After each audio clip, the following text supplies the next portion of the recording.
Viaggi per rivivere il tuo passato? Viaggi per ritrovare il tuo futuro? L'altrove è uno specchio negativo. Il viaggiatore riconosce il poco che è suo, scoprendo il molto che non ha avuto e non avrà. Buenos días a todos. Estamos aquí con Ángel López, el entrenador que había viajado en muchos países del mundo como China, Rumanía, Uzbekistán y Ecuador. Sobre todo vamos a empezar conociendo a Ángel López cuando él era un niño y cómo nacía su amor por el fútbol. Hola, muy buenas a todos, encantado de estar aquí con vosotros. Bueno, pues nada, para mí el fútbol desde muy pequeño ha sido siempre mi pasión y mi actividad principal y a lo que siempre me he querido dedicar desde que era un niño. Primero lo intenté como jugador, donde no pude llegar al máximo nivel.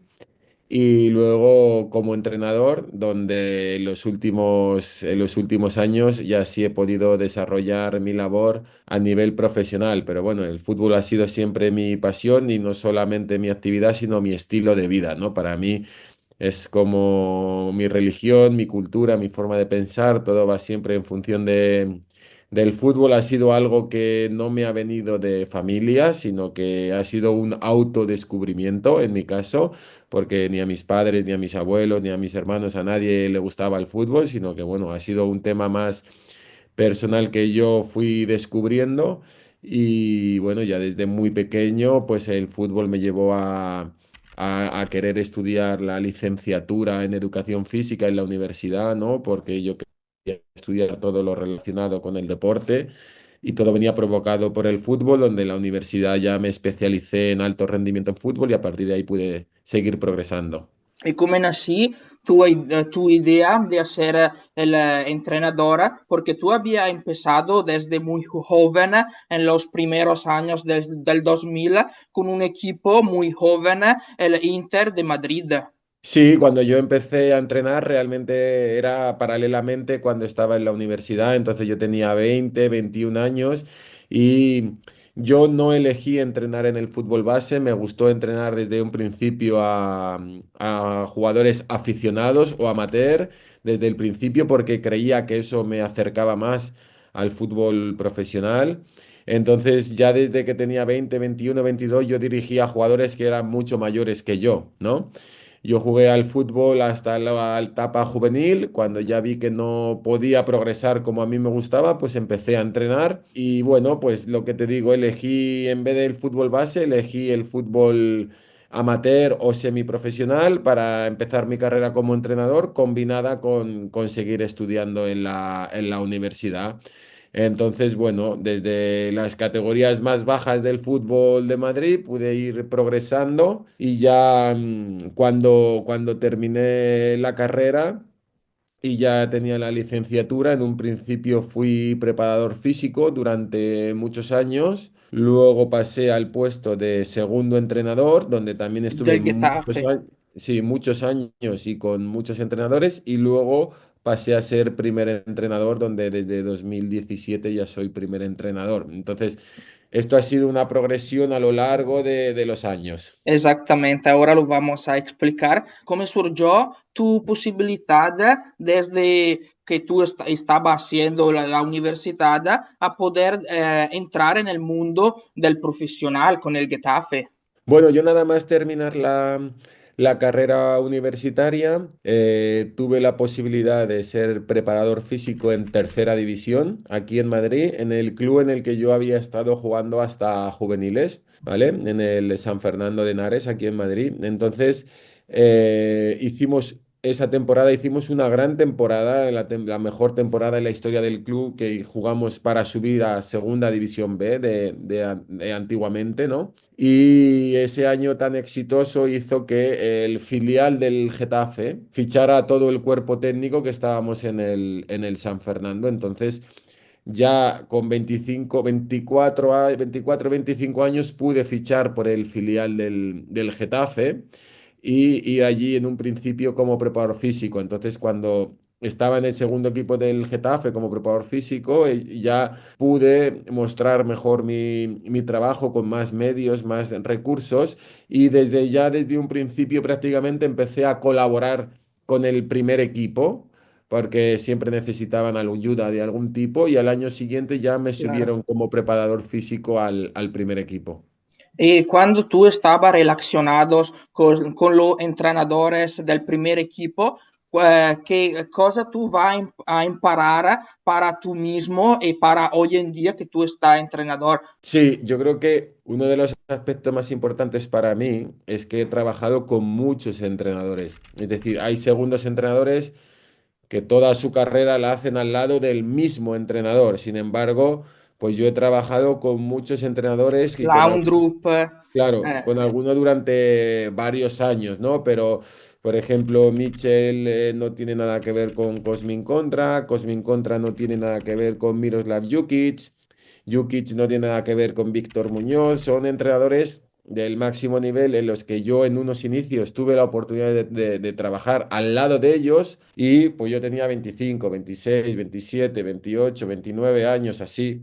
Entonces para mí era una etapa formativa a nivel metodológico, sobre todo, muy importante, y el ver distintas formas de trabajar y de manejar el grupo, pues me ayudó mucho para ahora, cuando di el paso a ser primer entrenador, tener mi propio estilo. He intentado quedarme con lo mejor o con lo que más me he identificado de cada uno de ellos, en y la verdad es particular que eso. Cosmin Contra. Sí, entonces todos han sido grandes jugadores con los que he trabajado a nivel exjugadores que ahora eran entrenadores. Entonces he podido aprender al lado de todos ellos. Digamos que los años que a mí me hubiera tocado ser jugador profesional, los he pasado ya como parte del cuerpo técnico en fútbol profesional. Entonces, eso hace que aunque todavía me puedo considerar un entrenador joven, tengo una larga experiencia ya en Muy el fútbol larga. profesional, sí. Pero con Cosmin Contra, cioè, tú habías creado una relación muy fuerte, muy sólida, porque él te había tomado con él en Rumanía y después en el Getafe, en el primer equipo. Sí, Cosmin Contra había sido jugador mío cuando yo era preparador físico del Getafe. Yo era preparador físico y él era jugador. Entonces ahí nos conocimos. Él ya dejó de jugar y pasó a la faceta de entrenador. Y entonces él me ofreció, en vez de ser preparador físico, pasar a ser segundo entrenador y formar cuerpo técnico con él tanto en Rumanía. Luego volvimos a Getafe, Primera División, Liga Española, y luego firmamos en la Superliga China, ¿no? Entonces, en esos tres países y en esas tres experiencias, yo fui el segundo entrenador de Cosmin Contra, que tiene pasado en el Milan como jugador. Y la verdad es que para mí fue uno de los pasos que hablaba de preparador físico a segundo entrenador, pues lo di con él y fue muy enriquecedor. Pude aprender muchas cosas porque yo en Getafe estaba 7, 8 temporadas como entrenador de la casa en el primer equipo, digamos, pero ya con él me comprometí a hacer dupla técnica durante varios años y en varios países, entonces fue muy, muy interesante. ¿Cuáles fueron los aspectos tácticos? ¿Cuáles ideas que tú habías copiado o te había dado contra para que tú hoy en día estás usando? Que es una idea que te gustaba de él. Bueno, Contra es un entrenador con carácter ofensivo, que le gusta el fútbol de ataque, como era él un poco como jugador, que a pesar de ser un lateral derecho, siempre era un jugador de ataque, un jugador atrevido, un jugador valiente. Contra tiene un gran manejo de grupo porque tiene una personalidad que llega muy bien a los jugadores, es muy cercano a ellos y pude estar a su lado durante muchos años y en muchos países y con experiencias muy, muy positivas porque en Getafe logramos los objetivos, en Rumanía también y en la Superliga China también logramos competir en la Champions Asiática, ¿no? Entonces, juntos tuvimos una muy, muy, muy buena etapa y me queda muy buen recuerdo y formó parte de mi proceso para luego ser primer entrenador. Entonces su carácter, su alegría y su fútbol ofensivo, claro que siempre tengo presente. Y tú habías citado la China, este estado, cuando tú estabas ahí como viceentrenadora, se hablaba mucho de China, de los más grandes jugadores que van en este país, pero no duró mucho, cioè fue solo algunos años y ahora anche los más grandes equipos como el Guangzhou Evergrande fue declarado fallido. ¿Cómo mai que tú habías vivido en este país había ocurrido esto? ¿Cuál es tu idea? Sí, la verdad es que cuando nosotros llegamos a China fue enero del 2015, fíjate, hace ya 10 años, era el boom del fútbol chino, era cuando estaba en su máximo esplendor, pero bueno, yo ya en aquel momento di muchas entrevistas y preparé algunas charlas porque no era sostenible tal cual lo estábamos haciendo, tal cual se estaba haciendo o proponiendo, porque... Simplemente por pagar grandes cantidades y atraer a grandes estrellas no se construye un fútbol desde la base. Se necesitaban más medios, más recursos desde el punto de vista de algo más sencillo que fichar grandes estrellas, ¿no? Como, bueno, pues el sentido del profesionalismo de lo que es el fútbol de alto rendimiento, ¿no? Eso estaba lejos de del fútbol europeo. Y bueno, aunque allí el gobierno chino desde los colegios, implantando el fútbol como asignatura obligatoria y demás, intentó que se promocionara el fútbol, no se consiguió, porque bueno, pues bueno, luego toda la parte médica, la parte de preparación física, la parte psicológica, son aspectos del fútbol profesional que allí no estaban desarrollados, ¿no? Entonces solo se focalizaron en fichar grandes jugadores, pero no les acompañaron de todo lo que un futbolista profesional necesita a su alrededor. Entonces, bueno, nosotros llegamos allí en el máximo esplendor, pero no fue sostenible como así preveíamos. Pero se habla aunque que los chinos no tenían muchas creatividades, que no fue mucho pronto para hacer el fútbol de un nivel muy alto. Cioè, tenía que crear, empezar a crear los juveniles y después un movimiento que pero en aquel tiempo no estaba para nada. Sí, mira, para mí la clave es que China no abrió sus fronteras. Me refiero, cada vez reducía más el número de extranjeros que podían jugar en la Superliga China y eso encarecía al jugador chino, es decir, hacía que los jugadores chinos fuesen más necesarios en los grandes equipos. Si China hubiera querido potenciar su selección absoluta, bajo mi punto de vista, lo que tenía que haber hecho, lo que dijimos en aquellos años, tengo varias charlas, era que los jugadores chinos debían jugar fuera de China para que ellos mejorasen como jugadores. Es Sí, importante claro. para que ellos terminasen su formación. Y en la Superliga China, en vez de reducir de 4 a 3 los extranjeros que podían estar en el 11, todo lo contrario, aumentarlo, porque los jugadores de esto del fútbol, que es un deporte asociativo, se hacen buenos los unos a los otros. Entonces, si tú juegas al lado de buenos jugadores, mejoras mucho. Entonces, como ellos cada vez reducían más los extranjeros, al final el jugador chino no subía su nivel. ¿Qué hubiera sido clave? Hay otros países con buen criterio que lo hacen prácticamente al revés. Pueden tener 7 extranjeros y 3 o 4 jugadores locales. ¿Eso qué hace? Que la mayoría son extranjeros, elevan el nivel de los 3 o 4. Quizás hay menos, pero hay de más calidad. Y por ahí China, con el gran potencial social y económico que tiene, pues estoy seguro que lo hubiera conseguido a pesar de que culturalmente el fútbol para ellos no es como para los latinos, ¿no? Yo había escuchado una tua intervista donde decía que los arqueros deberían ser todos de China, pero Sí. esto fue un problema porque va a bajar el nivel técnico de los equipos. Así es, eso es uno de los hándicaps o de los problemas que tenía la Superliga China. Al solo poder haber porteros locales, pues hacía que los porteros extranjeros que podían nutrir o el portero local se podía fijar o tener entrenamientos más profesionalizados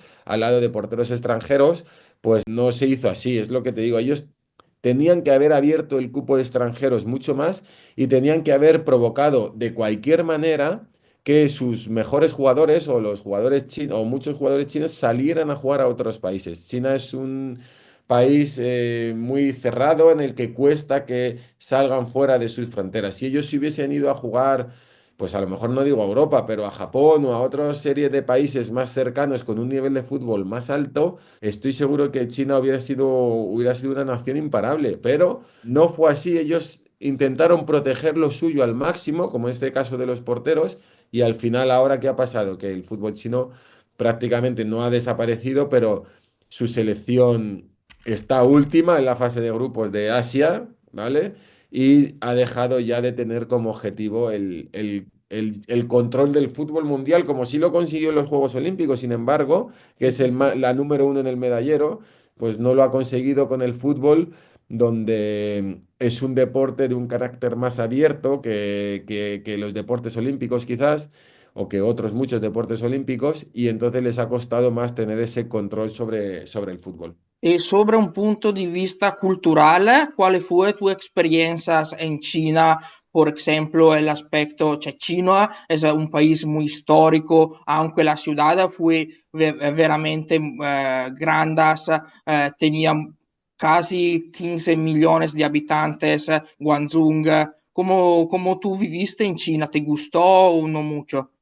Sí, mira, como tú has visto en el currículum, pues yo en mi trayectoria he vivido en 10 países. Guangzhou es una gran ciudad. Yo la verdad es que me quedé enamorado de Guangzhou porque es una ciudad, a mí me gustan las ciudades grandes y Guangzhou tenía más de 20 millones de habitantes si Sí, es cogías el muy área grande. territorial. Y a mí me gustan las ciudades grandes, ciudad moderna, una ciudad tipo Shanghái, por decirlo de alguna manera, y en el sur de China relativamente cerca de Hong Kong. En menos de 2 horas Tiene al sur. con un tren estábamos en Hong Kong, ¿no? Quiero decir que el sur de China tiene un carácter más abierto y más europeo, ¿no? Entonces nosotros la verdad es que a nivel social estuvimos encantados y muy bien. Sí que es verdad que culturalmente de los 10 países en los que he vivido, pues es quizás el que más difícil fue adaptarnos, ¿no? O el que más chocas con su cultura o con su forma de ser o con sus costumbres, ¿no? Fue el más difícil de todos. Pero, repito, a nivel social estuvimos muy, muy contentos porque una gran ciudad.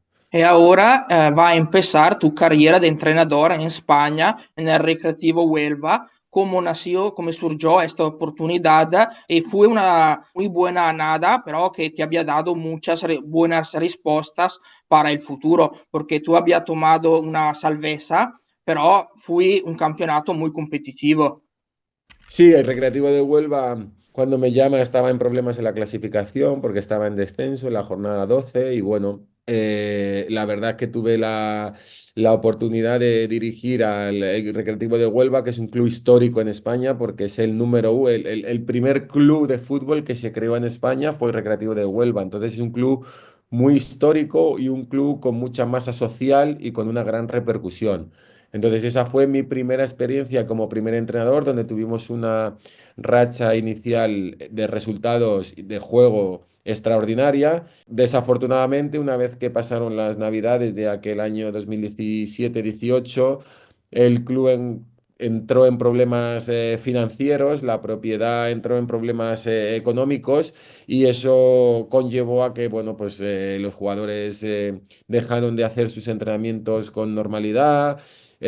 Solamente se pensaba en protestas y en cómo revertir la situación y eso quitó el foco de lo deportivo y no pudimos seguir con el crecimiento que teníamos. Entonces, bueno, el Recreativo tenía y tiene todavía una deuda muy grande de cuando estuvo en primera división y en poco tiempo bajó hasta segunda B y entonces eso le hace que está muy limitado económicamente y en aquel momento pues esta serie de impagos a los futbolistas pues hizo que no pudiéramos seguir creciendo. E come va a gestire un allenatore una situazione muy tanto dificultosa como en el caso cuando una sociedad tiene problemas económicos y los jugadores no van a pensar para el colectivo, para el grupo, ma solo singularmente van a buscar otro equipo? ¿Cosa puede hacer el entrenador para tratar de evitar todo esto? Sí, esa es la peor situación que se puede encontrar un entrenador. Yo, por desgracia, me la he encontrado y en más de una ocasión. yo siempre le digo a los dirigentes o a la propiedad, es que si no pagas a los jugadores, yo no les puedo exigir, ¿no? Entonces, es que a un entrenador esto le deja sin argumentos y le deja sin herramientas a la hora de presionar y de exigir a los jugadores en un mundo tan competitivo como es el fútbol de alto rendimiento, el fútbol profesional o el fútbol de élite, ¿no? Yo creo que los clubes deben prometer lo que pueden pagar. Afortunadamente esto está mucho más controlado hoy en día con el fair play financiero, al menos en España, y no es habitual hoy en día o prácticamente no se oye en casos de impagos, pero hace 8, 9 o 10 años que estamos hablando era más normal, más común. Entonces, cuando los jugadores no cobran, el entrenador, que también está sin cobrar, es difícil que a nivel familiar puedan seguir con la situación. ¿Por qué? Porque cuando estás entrando en segunda B, los jugadores no tienen gran cantidad económica a sus espaldas o no son profesionales como los de primera división que pagas un mes, 2 meses, pueden aguantar. Ellos son profesionales porque su actividad principal se dedican a eso, pero necesitan de su ingreso mensualmente. Entonces allí cuando dejaron de pagar y pasaron los meses, pues no fue sostenible la situación. E però tu abbia ottenuto una salvezza, quindi fu un risultato muy bueno para ti. Però l'anno seguente tu non tienes un club, però una nacional, la Guinea Ecuatorial. Fue muy particular esta situación. ¿Cómo va a surgir?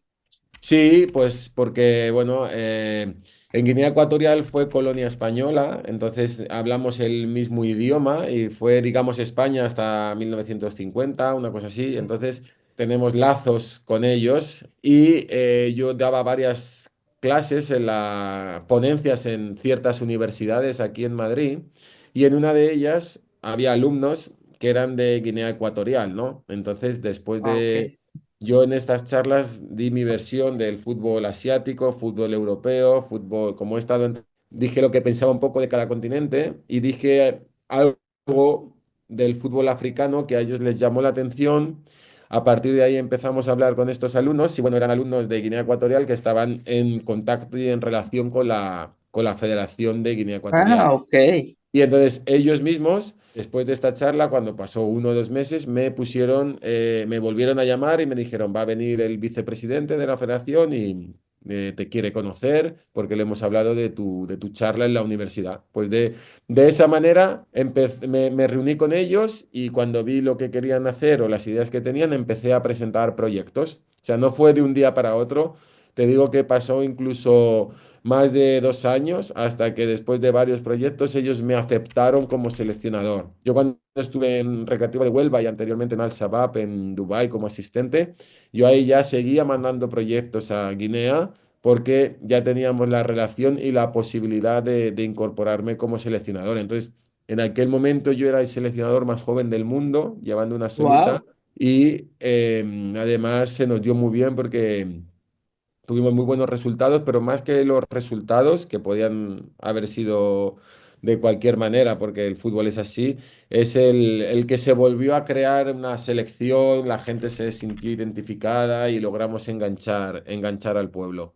¿Y cuál era tu idea de proyecto que había convencido a la federación a tomarte? Bueno, yo les presenté varios proyectos en los que no Mm. solo me centraba en obtener buenos resultados con la selección absoluta, lo cual es lo primordial, porque aunque es una pirámide, la selección absoluta, si va bien, es un efecto cascada y todo el mundo quiere hacer las cosas bien si a la absoluta le va bien, ¿no?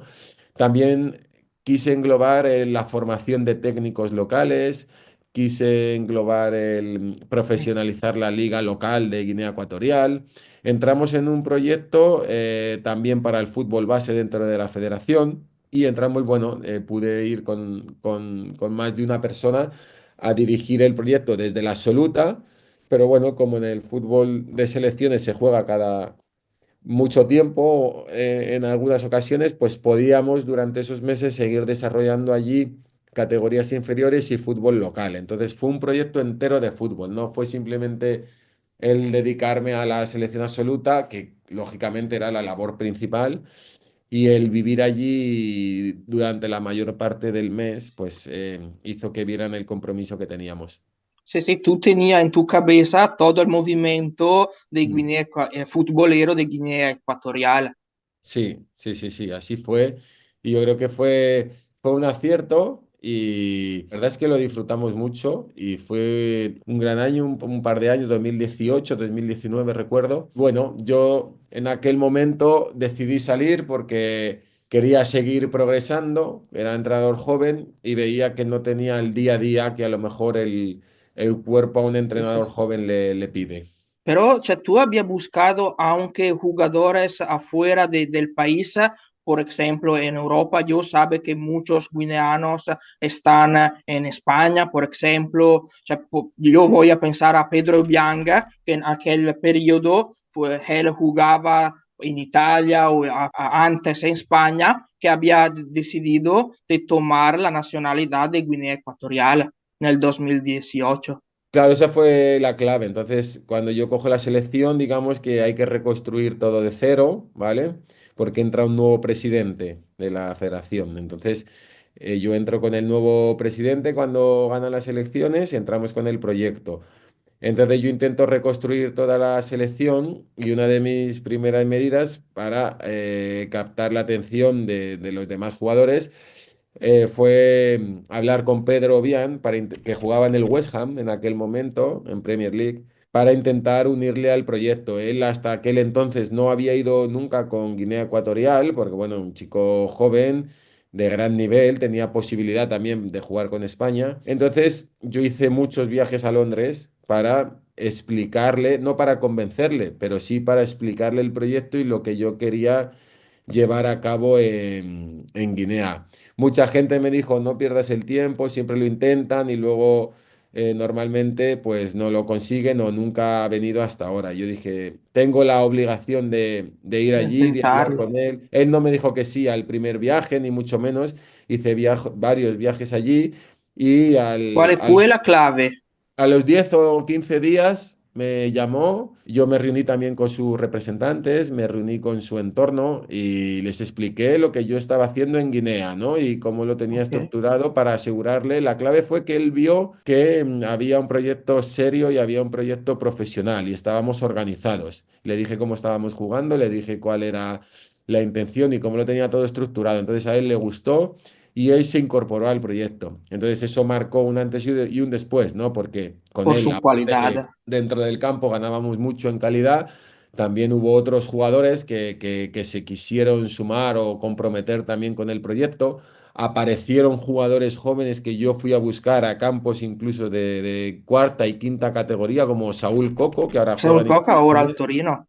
Saúl Coco jugaba en un equipo muy humilde de Barcelona y yo le fui a ver, le habían descartado la cantera del Español y yo le fui a ver con el Horta, un equipo, ya te digo, muy humilde de Barcelona en una de las categorías más humildes del fútbol español.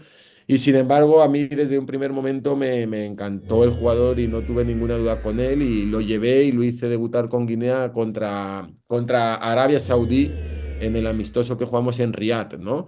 Y jugó a gran nivel, entonces era muy joven, pero yo estaba convencido de que Saúl Coco iba a ser un jugador importante, ¿no? A pesar de que le habían descartado en el español y él estaba así un poco en un momento en el que no se sabía muy bien qué iba a pasar con él. Pues logré sumar al proyecto varios jugadores de Pepín, que estaba jugando en Pescara, José Machín Pepín, y se juntaron varios jugadores al proyecto que hizo que ganáramos calidad y lógicamente pues las cosas fueran mucho mejor. Ma tú ya conocías, aunque un joven Yamin Yamal, porque él tenía descendientes Sí, de Guinea Ecuatorial para la madre, sí. mamá, pero estaba muy joven. Ma tú lo habías buscado, intentarlo, él estaba 13, 14 años en aquel tiempo. Sí, FIFA te permite que padres o abuelos, si son de un determinado país, tú puedas jugar para esa selección, ¿no? Entonces, bueno, esto era año 2018. Sí, No sé cuántos años tendría Lamine Yamal en aquel momento, pero es verdad que todavía era muy, muy, muy joven y tendría para 12 las años. juveniles no Por tenía eso, idea. entonces No lo teníamos en los registros, a pesar de que su madre es de Guinea, su padre es de Marruecos, pero su madre es de Guinea Ecuatorial y legalmente es internacional por España, pero podría haber sido internacional por Guinea, pero Había no sido una locura se hubiese había sido, no sucedido. hubiera estado mal, no hubiera estado mal. ¿Y cómo fue tu regreso al primer equipo? Cioè, tú habías tomado la decisión de no estar en Europa, pero en Sudamérica, en Ecuador, en el Delfino. Sí, allí quizás el club con más repercusión social donde he entrenado, porque en Sudamérica el fútbol se vive Una pasión con gran absurda. pasión. Ellos acababan de ganar la liga, tuvimos la oportunidad de jugar el primer partido, la final de la Supercopa, que empatamos a uno contra Liga de Quito. Liga de Quito es un gigante en el país, ¿vale? Y bueno, Persa ellos en los hasta penales. campeón de Libertadores. Empatamos a una aquella final, luego perdimos 5-4 en los penaltis y bueno, empezamos bien el campeonato de liga y cuando va a llegar la Libertadores, pues a Conmebol no me dejaron dirigir en Libertadores porque yo tenía la titulación UEFA europea, UEFA Pro, es la Ah, titulación que tiene sí, sí, sí. Pep Guardiola y Mourinho y todos, Tú pero no sí. tenías aquella para el Ellos Sudamérica. exigían, para dirigir Libertadores, me exigían el Conmebol Pro, lo cual yo lógicamente no lo tenía, o me exigían 2 años de haber entrenado en Sudamérica, que tampoco lo tenía, o 6 años como primer entrenador, que tampoco lo tenía. Entonces, Fui estas bastante malo para circunstancias estas hizo razones. que cuando fue a empezar la Libertadores, pues no pudimos seguir con el proyecto, lamentablemente, por un tema de titulación en el cual todavía las federaciones siguen en disputa o siguen luchando entre ellas, porque claro, yo no puedo sacarme más titulación que el UEFA Pro, ¿me entiendes? Pero sin embargo, pues cada continente exige sus propias reglas. Ma la sociedad, el equipo, había intentado de detenerte o el equipo no había hecho nada. Sí, claro que sí, pero bueno, también ellos eran un club, no sé cómo explicarte, es como si a lo mejor en España el Real Valladolid gana la Liga y juega la Champions, ¿no? Un club intermedio, no un club grande. Entonces ellos quizás cuando empezaron a recibir esas noticias por parte de la Conmebol, pues se asustaron un poco de que no tenían a un técnico con la licencia adecuada y bueno, pues no nos quedó otra que buscar esa salida porque justo además esa semana estalló el COVID y Ah, se cerraron aeropuertos, se empezó a cancelar las cosas, entonces bueno, nos volvimos a España, se paró el fútbol mundial, se juntó todo y luego ya pues no volvimos porque el fútbol se reanudó muy a nivel local y al cabo del tiempo y en Sudamérica esto golpeó muy fuerte porque en Sudamérica se vive de las taquillas en gran parte, ¿no? Del dinero que se hace por ir a ver al equipo y esto al cancelarse, pues el fútbol en Sudamérica cambió y todavía a día de hoy lo están acusando. ¿y cómo fui vivir en Sudamérica, en Ecuador? ¿Qué diferencias tiene entre Europa y Sudamérica? ¿Cuál lo que te había gustado o lo que no te había gustado? Lo que más me gustó fue a nivel social, porque a nivel social el fútbol en Sudamérica es como yo lo vivo, ¿no? Es todo pasión y es vivir siempre en torno al fútbol como un estilo de vida, las aficiones y una gran masa social, ¿no? A nivel mediático, tu día a día, pues como nosotros como latinos entendemos el fútbol, ¿no? Entonces fue lo que más me gustó. Lo que más lejos está es que es una pena que los mejores jugadores sudamericanos tengan que venir a Europa y no puedan, ¿por qué no pueden desarrollar sus carreras allí, ¿no? ¿Por qué no pueden profesionalizarse más allí, ¿no? Entonces, ese es el debe que tiene el fútbol sudamericano, el intentar retener a sus estrellas profesionalizando sus propias ligas nacionales, ¿no? Que no se tengan que ir fuera, ¿no? Entonces, bueno, Ecuador es un campeonato muy duro, muy competitivo, muy fuerte, de un nivel alto, porque también es complejo, porque hay equipos que juegan en gran altitud y equipos que juegan a la altura del mar, ¿no? Entonces, según subes, bajas, eso hace que la liga sea muy, muy fuerte. Y bueno, no estuve mucho tiempo, pero sí que lo disfruté mucho y la verdad es que fue una de las mejores experiencias. Ma tú habías visto que los chicos, los niños van a jugar en las calles o no, porque en Brasil es muy común, históricamente los más grandes jugadores tenían este juego bonito desde la calle, vamos a pensar a los Ronaldinhos, a los más grandes, pero ahora me habían dicho algunos brasileños que no estás tan aquí, tan en esta situación, o sea, muchos menos niños están en las calles con las pelotas. ¿Cómo es la situación o cómo fue en Ecuador? Sí, en el fútbol no hay secretos. Cuanto más horas de práctica tengas sobre la actividad o sobre el juego, más dominio tienes del mismo. Es que no hay ningún secreto y lo que tiene Sudamérica o lo que ha tenido es eso, es que el tantas horas de práctica voluntaria por parte de sus niños hace que al final dominen y mucho el juego del balón, ¿no? Es cierto que el tiempo que yo estuve en Ecuador no vi esto en las playas brasileñas, que se da en las playas brasileñas, no lo vi, pero sí que el fútbol significa lo que para un español o un italiano significa a nivel social o a nivel mediático, como te digo. Entonces, yo tampoco me pienso o estoy en esta corriente que creo que esto se esté perdiendo del todo. No, no me lo creo, no me lo creo. Creo que seguirá surgiendo jugadores habilidosos, regateadores. Y la realidad de todo esto es que a día de hoy los mejores jugadores de la historia de este deporte han salido de Sudamérica, ¿no? Y eso es por lo que te digo, porque ellos están 24/7 jugando al fútbol y eso te da mucho dominio sobre la actividad. Y no creo, sinceramente, no creo que esto se vaya a perder. No, no estoy en esa corriente de que no, ya no hay regateadores, no, ya no hay jugadores creativos. Yo creo que vamos a seguir viendo jugadores espontáneos sudamericanos. Lo pienso lo mismo. Ujú. Pero en la parte táctica, cioè tú que, o aunque en el aspecto físico que tú habías sido en el preparador atlético, tú habías visto algunas diferencias o cómo es la situación en Sudamérica, en España o en Asia, cómo tú puedes intentar de poner tus ideas tácticas sobre los jugadores locales. ¿Cómo va a diferenciar si tú estás en Asia, en Sudamérica, en España?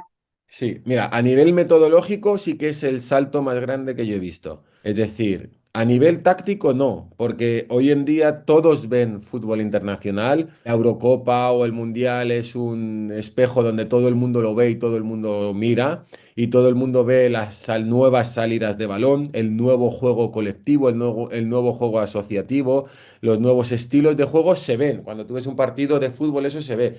Lo que no se ve son las nuevas metodologías porque eso es el entrenamiento diario y eso no sale por la tele. Eso a mí es lo que más me ha costado entrenando en el extranjero y principalmente en Sudamérica costó mucho, porque ellos estaban acostumbrados a una metodología muy diferente o bajo nuestro punto de vista como entrenadores europeos anticuada, ¿no? O como se entrenaba en España hace 20 o 30 años, ¿no?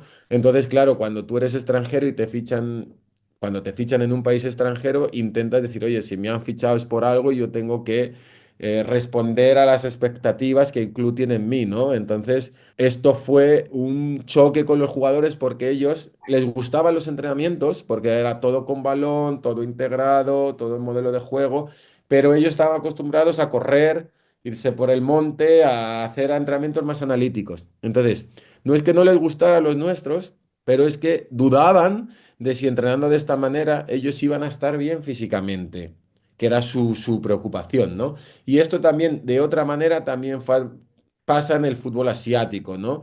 Donde cuando llega un entrenador joven extranjero, pues rompe con la metodología habitual, suele tener una buena aceptación porque está siempre con el balón integrado, pero el jugador siempre pone en duda de si esta novedad les va a dar el rendimiento que ellos esperan, ¿no? Esto es difícil, entrenar en el extranjero es muy, muy Muy difícil. Yo siempre le difícil. he dicho que si tuviera una oportunidad de entrenar en España, sin duda me sería mucho más sencillo y tendría muchas más posibilidades de éxito, porque el principal problema que tienes fuera es todo este choque cultural. Ma tú habías tenido problemas, aunque relacionados a las lenguas, no por Ecuador, pero cuando estaba en Uzbekistán o cuando estaba en Bahrein, en estos países, tú tenías un traductor. Sí, Siempre lo he hecho todo en inglés, en Uzbekistán y en Bahrein, aunque ellos y en China, aunque ellos no tuvieran un buen nivel de inglés, lo hemos hecho en inglés, a pesar de que teníamos también traductor español, árabe o español ruso en el caso de Uzbekistán, ¿vale? Pero por respeto, porque en inglés, aunque no sepan nada, algo se sabe. Siempre todo el mundo Es la lengua tiene unas internacional, nociones mínimas de inglés, aunque sea derecha, izquierda, sube, baja, delante, detrás. Entonces, siempre claro. lo hemos hecho en inglés y siempre con traducción, ¿no? Ya te digo, en Uzbekistán, en Bahrein, en Emiratos Árabes Unidos, en China, en todos estos países hemos entrenado o he entrenado como con traductor, ¿no? Entonces, bueno, lógicamente, si lo que tiene que hacer un entrenador es transmitir, que es lo más importante, porque no es lo que tú sabes, es lo que al jugador le llega, ¿no? Claro, Y eso es la transmisión. Y eso tiene que ser a través de otra persona en la que se tú va le a entiendes lo perder que algo, siempre se va a perder algo. Por eso yo creo mucho en el lenguaje corporal, ¿no? Porque esto, y en la expresión corporal y en el body language, ¿no? Que esto es internacional. Todos hablamos, tú ya estoy haciendo una entrevista contigo, tú sabes si pongo cara de enfadado o pongo cara de contento, y tú ya sabes si la claro. pregunta a lo mejor me ha gustado o no, y a lo mejor no nos hemos entendido, pues esto es lo mismo, ¿no?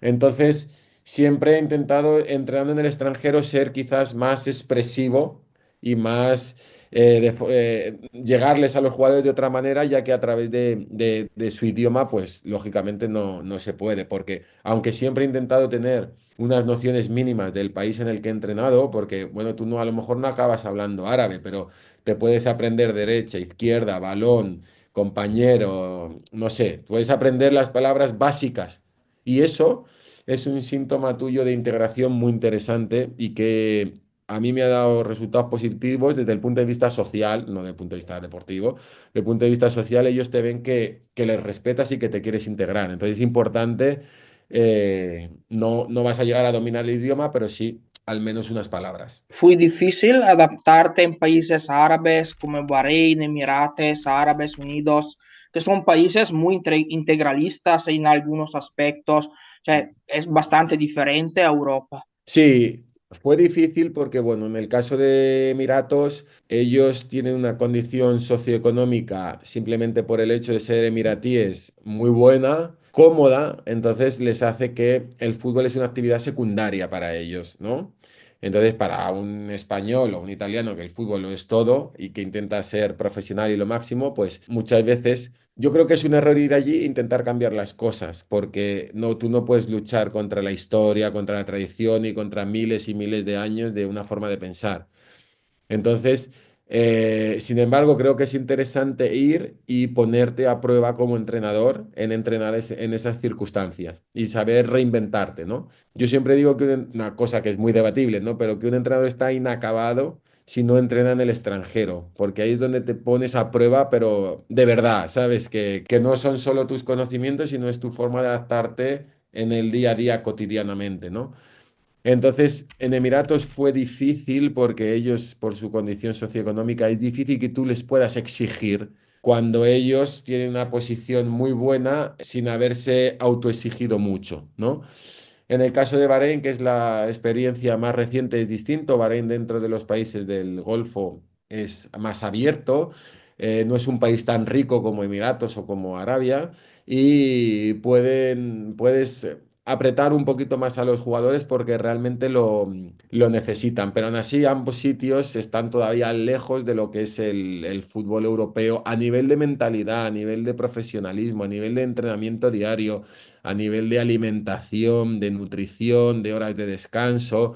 Ellos por su religión también, pues por la noche están despiertos para rezar, por el día duermen, hay que entrenar por la tarde por el clima. Son muchos aspectos que están muy por delante de lo que es el fútbol, que tú tienes que entender cuando entrenas allí. Por esto tú vas a creer que el sistema Arabia va a fracasar. No, fíjate, igual que te digo que durante muchos años que estuve dando charlas sobre lo que pasaba en China cuando era el boom y iba genial, durante muchos años y en muchas entrevistas, en muchos medios dije que no era sostenible y dije el por qué y cómo lo tenían que realizar bajo mi punto de vista, que es lo que te he comentado a Claro. ti de abrir las fronteras y tal, lo mismo, ¿no? Más resumido contigo. Creo que en Arabia el fútbol va a ser sostenible. ¿Por qué? Porque realmente a nivel social el fútbol les gusta a los árabes. Más que en En Emirates. Arabia Saudí, en Arabia Saudí, en Emiratos, en Qatar, en Bahrein, son otros países que no es lo mismo que en Arabia Saudí. En estos países es difícil porque no hay masa social. Si no hay masa social, no tiene la repercusión que todo, a lo mejor, Es gran singular jefe. estas cosas. ¿Entendéis? Pero Arabia Saudí lo está haciendo bien.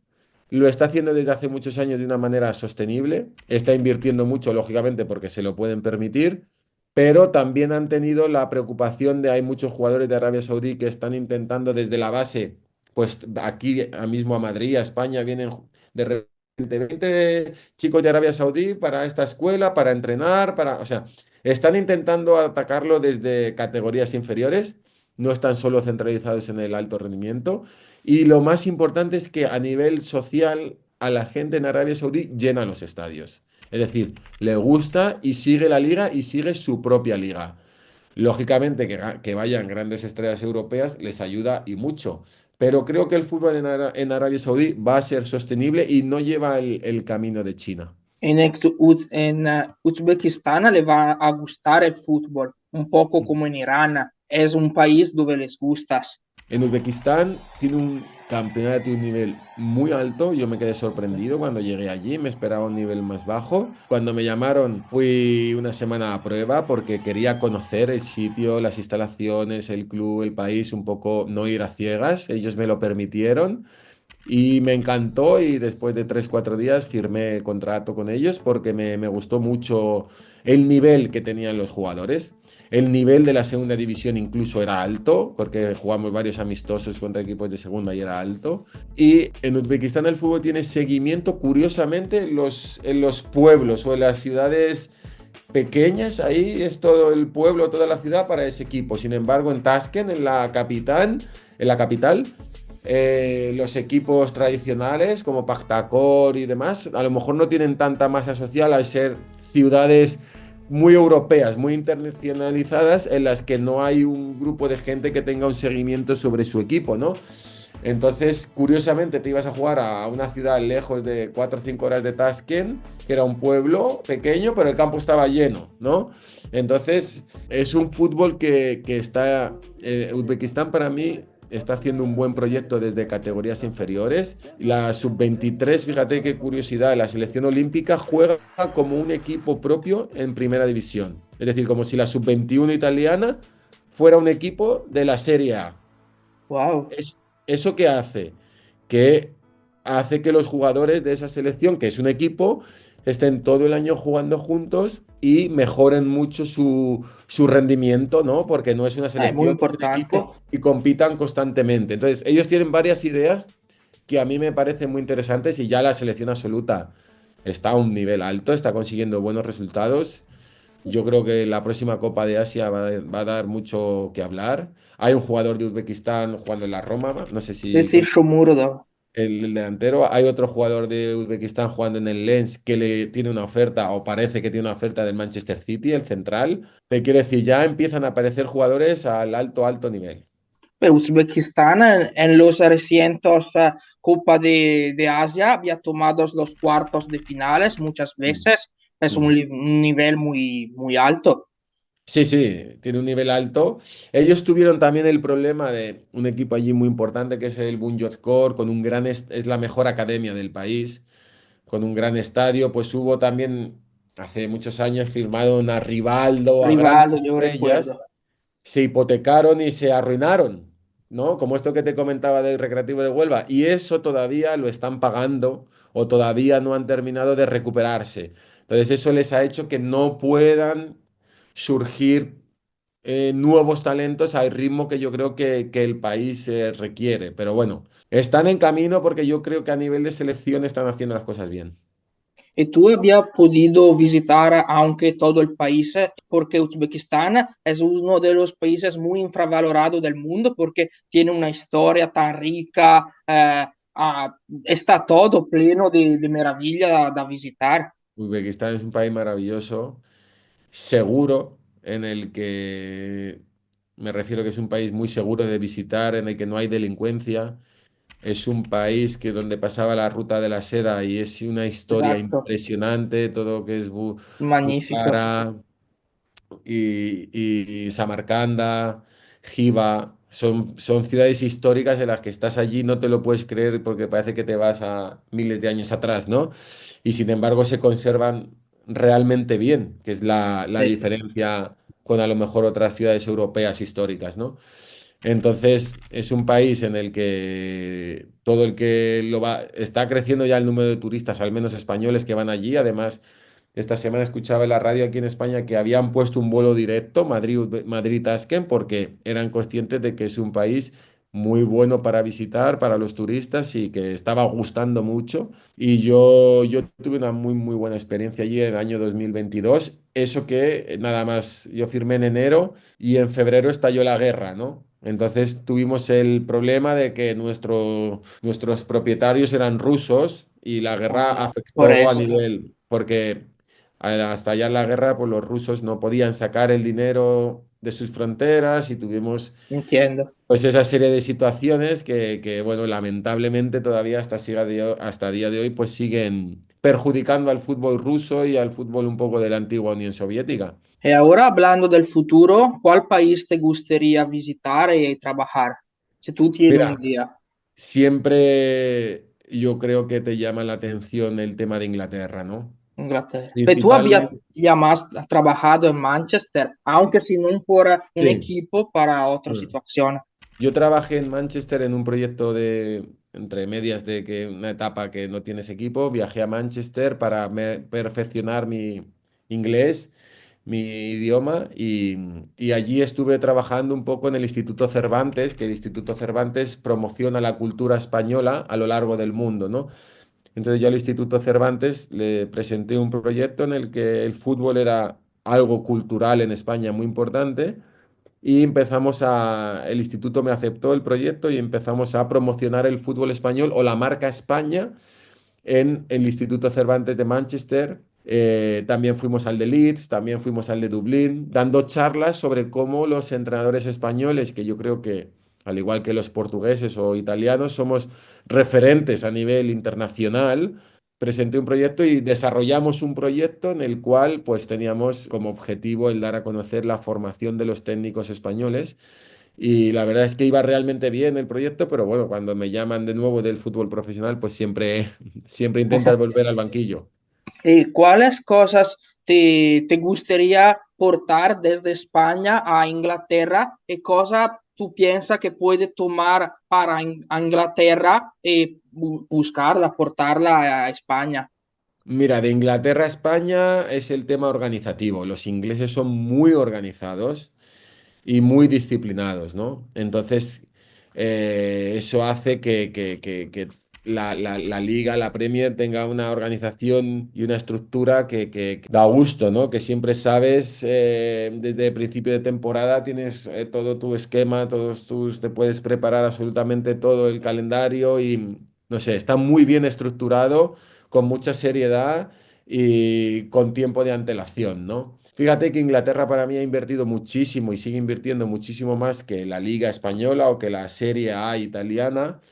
Y sin embargo, pienso que a día de hoy todavía la Liga Española le mira a los ojos a la Premier en cuanto a nivel de fútbol. Es decir, no creo que la Premier esté por encima o muy por encima del nivel de fútbol de la Liga. Y yo veo mucho fútbol internacional Son y parecidos. cuando yo veo un partido de la Liga Española, veo un nivel de calidad tan alto que muchas veces no lo ves en la Premier League, a pesar de que ellos juegan en otra liga. Me refiero en que juegan con mucho más dinero potencial económico que lo que hay en la Liga Española, en el cual los equipos invierten poco o muy poco porque no hay potencial económico como sí lo hay en la Premier, ¿no?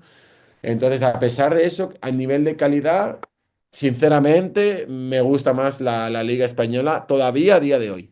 Muchas gracias, Ángel López, por esta charla con nosotros. Te voy a esperar el mejor para tu carrera y te voy a a ser el mejor, un agradezco. Ha sido un placer, espero nos volvamos a ver pronto. Se desideri continuare a sintonizzarti assieme a noi su Frequenze Calcistiche Estere, supportaci con un bel like ed un'iscrizione al nostro canale.